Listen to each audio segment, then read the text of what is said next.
नमस्कार दोस्तों, ये रहा आप लोग का क्वेश्चन नंबर 6। ठीक है, तो चलिए इसे हम सॉल्व करते हैं। तो बोलता है कि ए को बहुपद, ठीक है, यहाँ पे जो बहुपद है ए को बहुपद ए एंड सी बी से भाग दीजिए। ठीक है, तो क्या करना है हमको, जो ए है उसको भाग देना है ए ऋण बी से।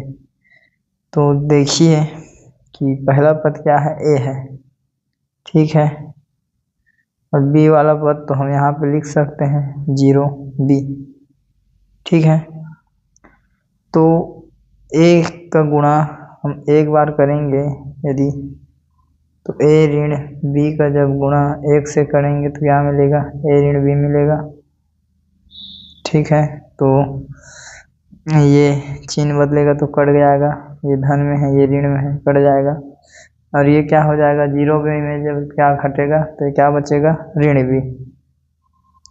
ठीक है, 0 बी में जब 1 बी घटाएंगे तो क्या बचेगा, ये ऋण बी। ठीक है, तो ये 1 क्या है आपका भागफल है, और ये ऋण बी क्या है आपका, सॉरी इसका भी चिन्ह बदल जाएगा तो ये क्या हो जाएगा, धन बी। तो क्या हो जाएगा, ये शेषफल हो जाएगा।